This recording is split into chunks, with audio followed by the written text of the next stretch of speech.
Welcome to In the Blue. I am your host, Dr. Corey Frogley, and we've got a great topic today because this is one of the things that I think every doctor deals with.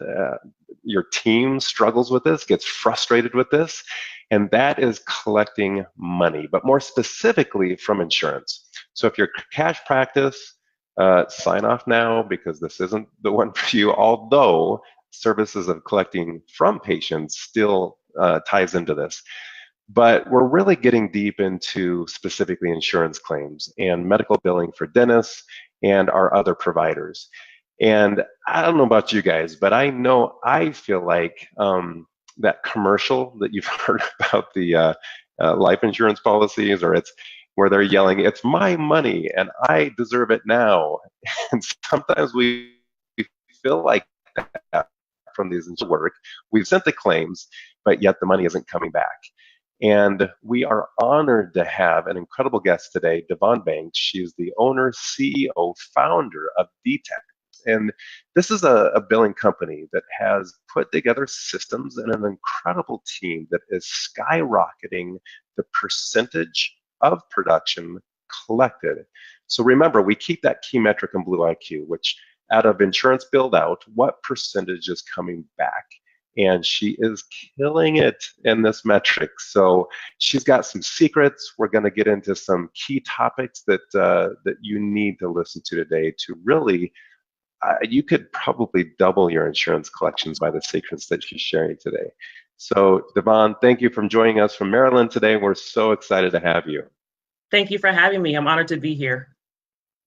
So DeVon, you started, and again, I'm just going to throw this out there. You don't look old enough to start back in 1998, but this girl's been doing this for 20 years. How did you get into this industry?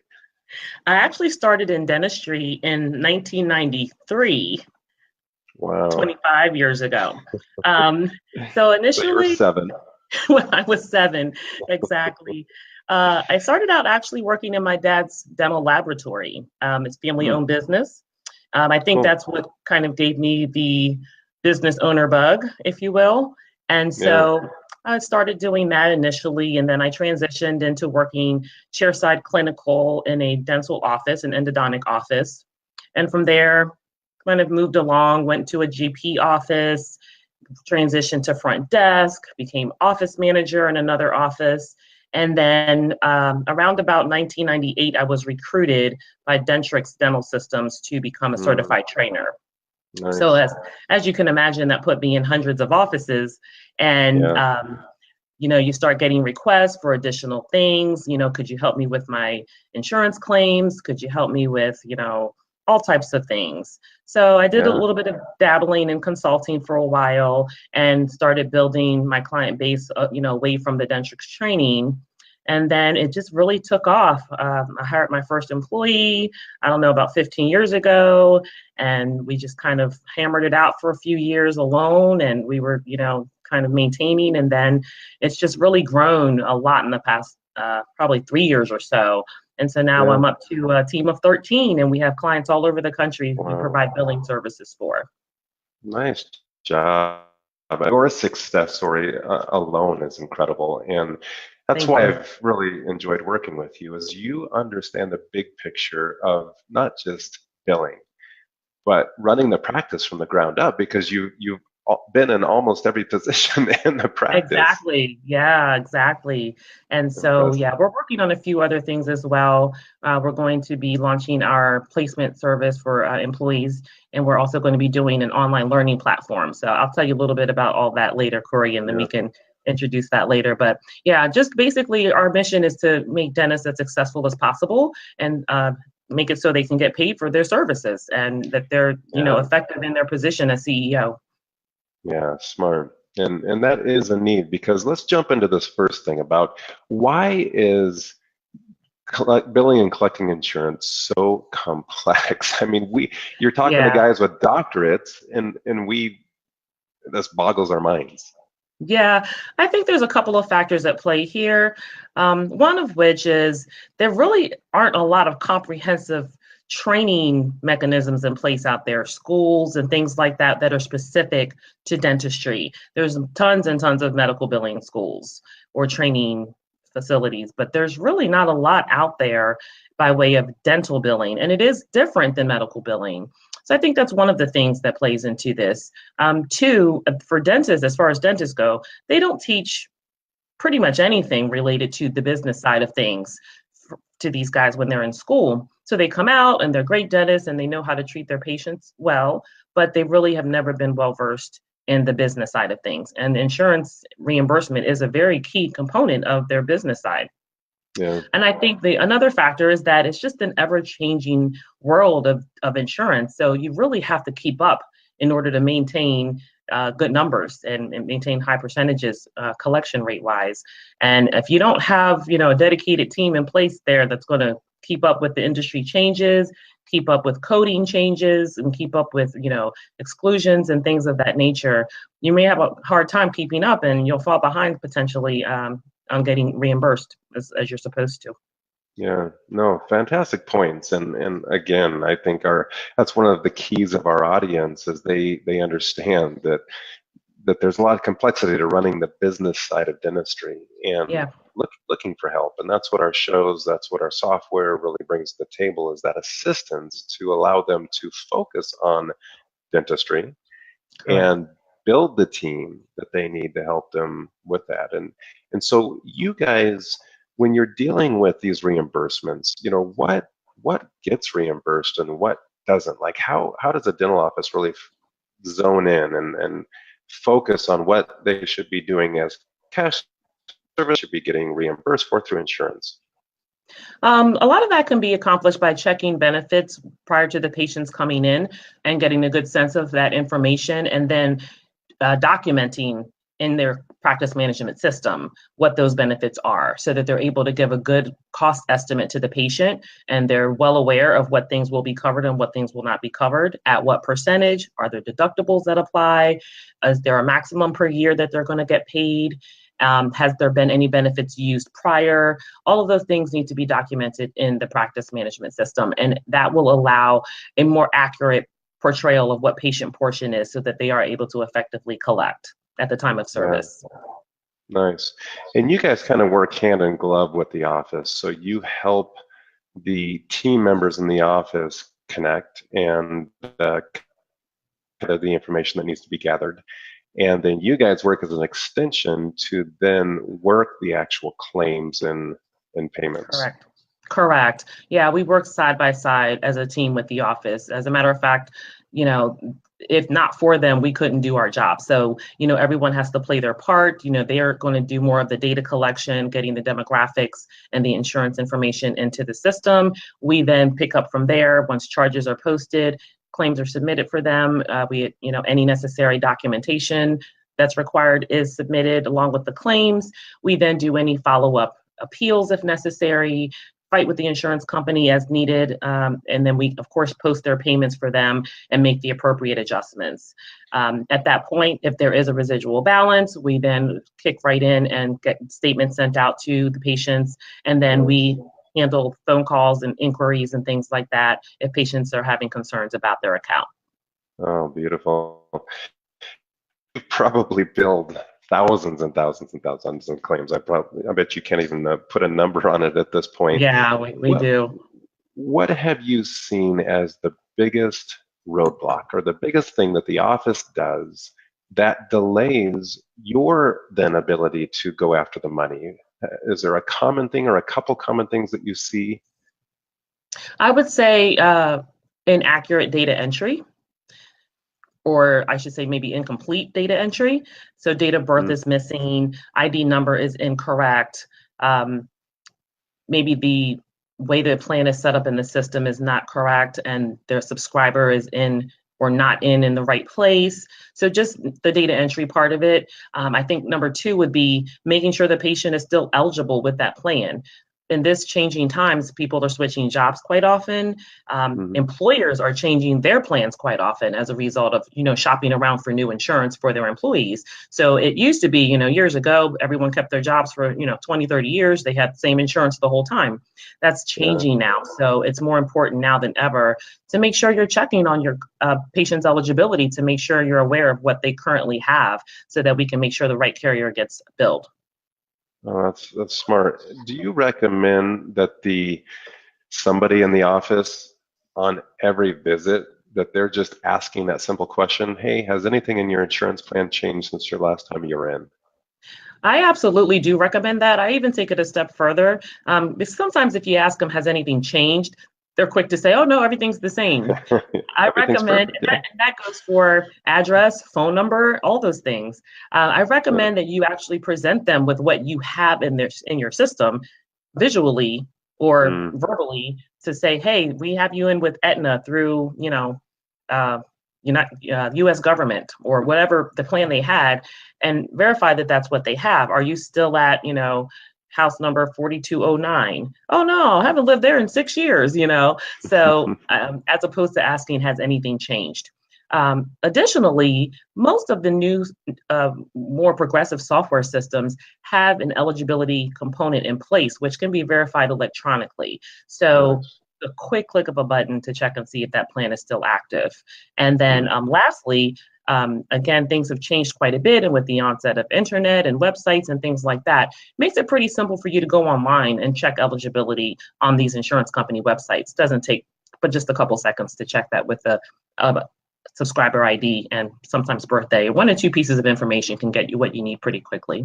Yeah, but just those key pieces, if they do that with every patient every time, it's going to make your life so much simpler, right? Absolutely. It makes their lives simpler too. No angry patient when something's rejected. So yeah, it definitely makes everything go a lot smoother. It makes the office look more competent, that they're keeping a track of things, makes reimbursement quicker. All of those things are important. Yeah, if we play that out, if you then have to contact the office and say, hey, we're missing this information from that patient, then the office has to call the patient, try to get a hold of the patient, text message the patient, get the information. That could take a couple days. Then they get it back to you. So yeah, it could mean getting paid 48 hours sooner, or even sometimes a couple weeks sooner, because it just slows down the flow. Yeah, sometimes because maybe they don't have the right phone number for the patient, they can't even reach them. It's my money and I want it now, and these doctors are screaming that, but sometimes it's our own fault that we're not getting paid, and we blame it on insurance, when really it's simple steps that if you can make part of your office training systems, it means a world of difference for them. Absolutely.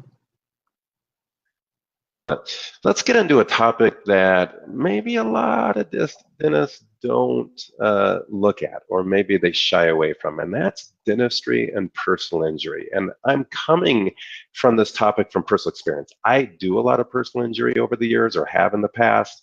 28-30% of the practice income has come from personal injury. So there's a lot of good money out there to be made in personal injury if they do it right. But as you and I were talking before the show, a lot of dentists are scared away from this because they've been burned. So let's talk through this. In order for a dentist to be successful in collecting personal injury money, let's just go through the basics real quick. There's what's called PIP, personal injury protection, that most states require. I don't even know of any states that don't require it at this point. And it's an allotted amount of money that if a person is in an auto accident, that they can tap into, that's covered. And if it's not their fault, it's usually covered 100%. If it is their fault, sometimes they've got to meet the deductible. But that money is set aside for an injury. Now, what happens is that patient may go to the emergency room, or they may go to a medical doctor or a chiropractor, a massage therapist, or somebody where billing gets sent out, and personal injury money gets paid out by the insurance company in sequence of the bills coming in. So even if the services were provided before, they don't pay it based upon the date of service. They pay it on who gets their claims in first. So that's one of the secrets we're giving you today is get your Yes. claims in as fast as you can because they'll be paid out in the order that they're goes over the PIP, whether that's $3,000, $5,000, $10,000. It just depends on the state. It depends on their policy. People, for very inexpensive, can bump up their PIP to where they have a lot of PIP available. And then what happens when they come into you as a dentist, if the injury was related to the car accident, they chipped a tooth, they have something that needs to be done, that can be billed to their auto insurance. But let's just play this out because if they max their PIP, they should have an attorney representing them. If any patients that come into the practice, if they are in an auto accident, that's the first thing we check. Are you working with an attorney? And we've built a group of attorneys that we work with closely so that if they aren't working with an attorney, we can make some introductions. Mm-hmm. Now, will you explain, DeVon, what is a lien? What does working with an attorney mean? When a case is settled, can you take us through that part of the process now? So as it pertains to dentistry in the medical arena, you are absolutely able to get reimbursed for dental procedures away from the dental insurance world. I think it's a very big misconception amongst our dental professionals. And I don't know, a lot of it's just, again, as you mentioned earlier, some have been burned. I don't know that there's a dentist out there who has not had a visit from a patient who's been in an accident. At least one has come through the door. And, they give them some paper across the desk and here, I'm supposed to give this to you. And then the dentist's office is like, what do we do with this? They have no idea what to do with it.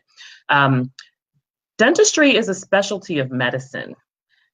We don't oftentimes remember that because we've kind of been isolated over here in a corner, but we absolutely are a specialty of medicine. And I think that I want to try to help as many dentists understand that. So as it pertains to personal injury, it's absolutely treated the exact same way as when they go to the hospital or when they go to their physical therapy or any other medical practitioner. Those procedures which were had to be performed as a result of an accident, and that's not only car accident. That could be slip and fall at work. That could be fell outside in front of their house, and chipped a tooth, as you mentioned. All of those things are absolutely, I don't want to say 100%, but they're typically reimbursable by their medical insurance, or whether it be PIP for a car insurance. So I think what needs to happen, hopefully we can start to try to reach as many offices as possible to help them to understand that process is possible for them.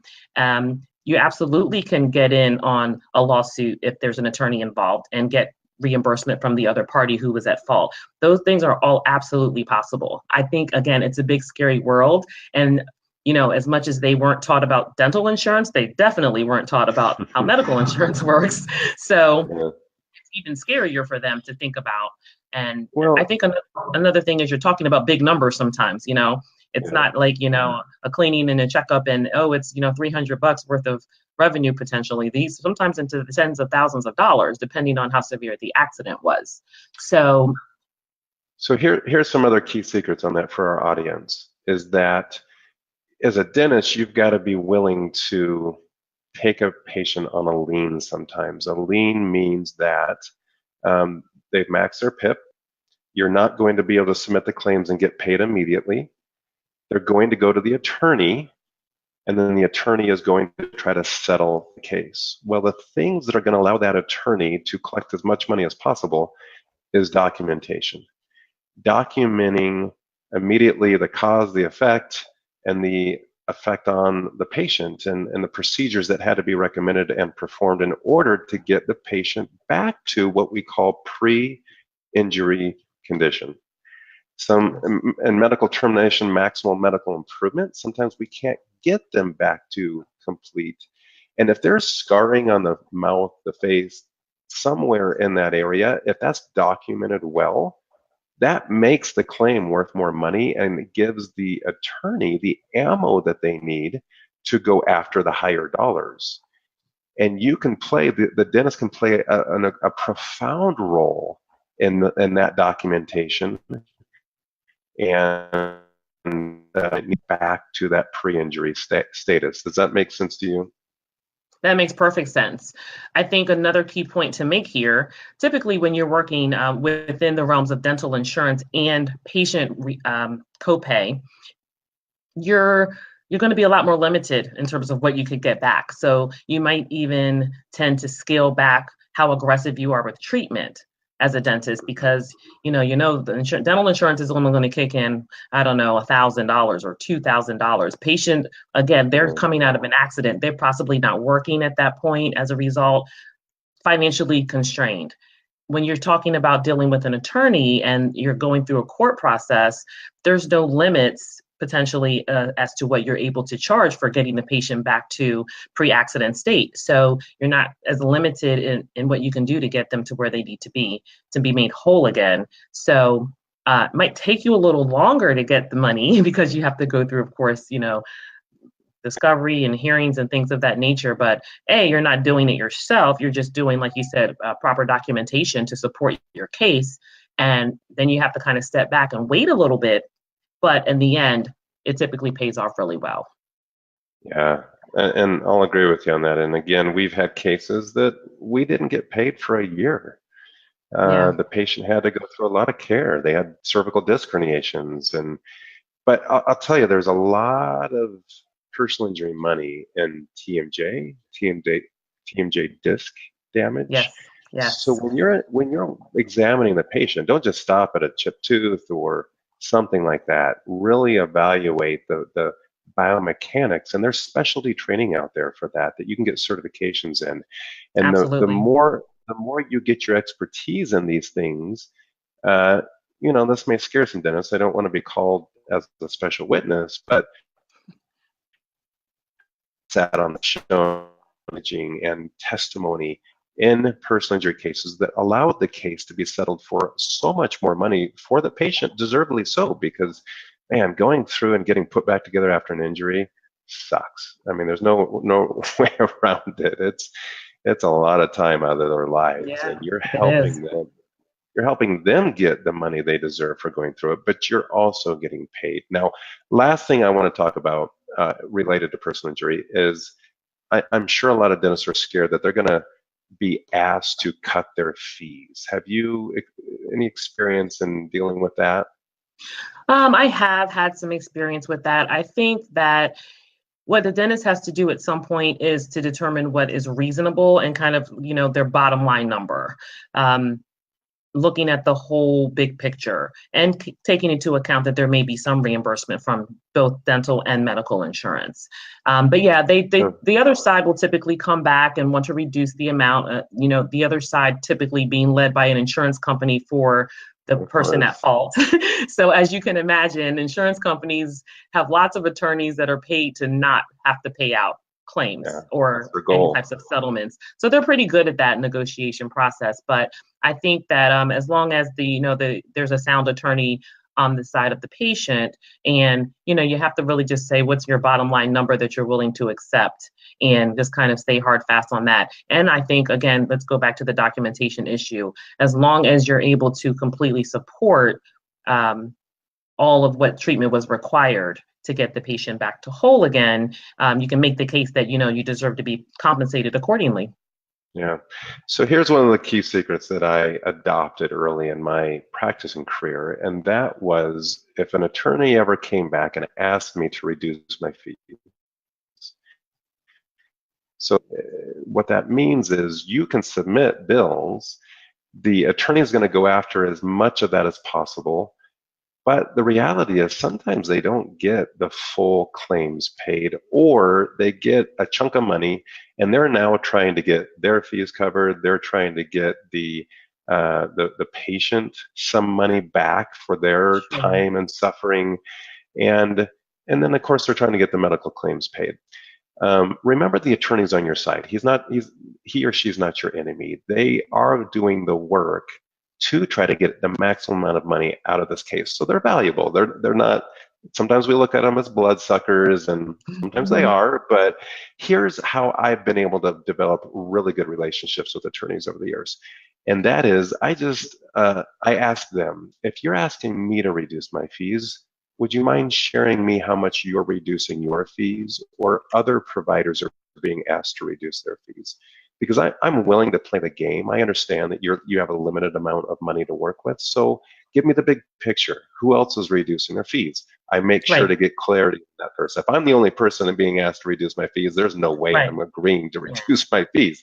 But if everybody is, including the attorney Hmm. is willing to take a cut, then yeah, I'll play that game. I'm willing to do that as long as it's within reason, right? Yeah, I think that's fair. And in that conversation, the attorney is going to ask you, did you get any reimbursement from medical claims, dental insurance, other opportunities? So we want to explore those. We want to be honest about that and look at the case Sure. as a whole. I was able to get some reimbursement here, reimbursement there, which the attorney should have record of all that as they're communicating with your office. So I Yeah. think that's great advice for these docs that are worth. Anything else you want to chime in on there? No, I think you're absolutely right. Making sure that the reduction, if at all, is equitable, so that you're not the only one getting the short deal. Um, and that kind of keeps the attorney honest, is again, and making sure, is he going to take a cut too, or is it just you, or is it just you and another provider? So Yeah. yeah, I think that's very good advice. Now, last up on that, we're kind of running out of time here as we try to keep this content digestible. But I will just say that there are cases that you want to build a relationship with these attorneys, because it is possible that they could have a patient disappear on them. And as Mm, they disappear on them, yeah, they didn't get any money out of the settlement, but they're left holding all of these claims and bills, and the attorney is not responsible for paying them. Uh, right. it, in the end, it is the patient. So you want to have good social contracts still in place, credit card on file, allowing you to bill that if for some reason something doesn't happen. Uh, anyway, those would be my tips, because I would hate to admit the volume of money that I have lost over the years, because Yeah, in the early days I didn't have the right systems in place to make sure that right. if that fell through, sometimes the attorney drops the client because the client just isn't playing following the rules. They're not playing the game. Yeah, yeah, that definitely happens. Yeah. Well, Devon, is there any special software that they need, that the dentist needs, anything that they need in order to build some of these things or improve their collections? I think the first place to start would be just to get the knowledge and the background information required to understand how ICD code work, which are diagnosis codes, CPT codes, how they correlate with CDT codes, and just a good basic understanding of the coding process, because codes are what gets claims paid in the first place. So, Hmm. in terms of software, it depends on what software system the dentist has in their office. Some of them actually have a component internally in the system which does allow them to bill electronically even to medical insurance. So there is just really a matter of what plans. There's so many different products out here, Yeah. but if that's not an option, then yes, there are several external to their practice management systems that they are able to utilize in order to get the claims out the door. But most One. importantly, I think the biggest thing I want to take away from that is make sure you know what you're doing first. And if you don't, find someone who does, to Yeah. make sure Yeah. you're not, An expert. spinning your wheels, and your patient's not satisfied with how it turned out. You're not going to get paid. It's just a lose-lose all around. So if you kind of get to a point where you're not comfortable, or you just don't think it's going to work and you're not able to do it yourself, find someone who can, and that knows what they're doing, no learning curve. That way Yeah. you're not spinning your wheels, wasting anyone's time. Well, one of the things that Blue IQ is trying to solve is to be able to evaluate all these different insurance payers, because there are so many of them, and being able to run analysis on what's being billed out to this insurance company and what are you getting back on average. Yeah. Like, do you ever see, or do you ever uh, consult your dentist on, you know what, there's just certain insurance companies that aren't even worth billing? Is that something that Well, you guys see? we do. Well, I don't know that they're not. They're all worth billing, Okay. because nothing beats a failure but a try. I do think that it's something that becomes kind of second nature over time for seasoned billers. You begin to know which carriers pay and their behavior and their Mm-hmm. trends. So that same applies to medical, of course. So yeah, and then Mm-hmm. keeping track of that, again, that's something that they're able to keep track of in their practice management system. If there are typical exclusions, if there's low limits, and that's specific to a particular plan, those things can be tracked and monitored pretty much in all practice management systems that are worth their salt right now. Yeah. So, but above and beyond that, a good seasoned biller will definitely be able to pick out quickly when something's just not going to get paid. Yeah. Very rarely do I recommend you don't bill something at all, because I've seen some miracles happen. Mm. But I think anticipating and knowing when it won't get paid or it won't get paid as highly as you would like, that helps to soften the blow with the patient in advance. You don't want a lot of surprises in terms of what the patient has to pay after the fact. You want the patient going into the situation knowing this is what my anticipated out of pocket will be, so that they're able to prepare and be able to pay when they're seen for services. Yeah. Cool. Beautiful. Well, again, thank you for being on our show today, DeVon. You've got your wealth of knowledge, your years of experience. No question, you've become such an expert in your field. How does our audience contact you? How do they get a hold of you if they've got questions, if they want some consultations, if they want to review some systems? So, of course, we're going to be online on the web at www.dtechbc for billing and claims.com. You can find us on Facebook and Instagram, DTechBC, and you can also reach us toll free at 1-800-679-1140. I can, provide email address for anyone that needs that as well. And we are definitely able to get people started right away if they're having any types of significant accounts receivables issues. With the help of our pals here at Blue IQ doing the metrics for us, we're able to get people back on track pretty quickly if there's any issues Yeah. regarding their billing and claims. Well, and that's what I've been impressed with about you guys. You're not just there to alleviate the stress and the load of the billing and collections, but you guys really help. You understand the practice. There's so much resource that you guys have in practice flows, practice systems, efficiencies. You're such an asset to the practice manager. I mean, you literally could help them blow the practice up and take them. Yeah, and we definitely have. It's not just about posting payments and submitting claims. We try to really kind of play big brother, big sister to these practices and Yeah. be looking at everything. That's why Blue IQ is so helpful for us, because it's not just about the financials. It's looking at their recall systems. It's looking at treatment plan case acceptance. It's looking at everything. Yeah. And so a lot of these things, again, they're unfamiliar with the concepts. They're not as savvy in the business side of things, but at least we're able to say, hey, you may want to take a look at this. I know it's not about your billing, but something you may want to take a peek at. I'm a little Yeah. concerned, and I think that that's probably what keeps our customers around for years and years. Yeah, that makes sense. You guys are amazing. Well, DeVon, thank Thank you you. for being with us today. Again, I'm Thanks your for host, having Dr. me. Oh, it's our pleasure. In the blue, we're grateful to have you with us. Remember, we're here every Friday, 9 a.m. Pacific. Always got to remember because the time change. And then, of Yes. course, 12 p.m. Eastern, where DeVon lives. So thanks for being with us today. We'll see you next Friday. And always, again, thanks, DeVon. We'll be posting this. Our audience can see this and begin some conversations with you. So have a fantastic day. You too. Take care. Have a great weekend.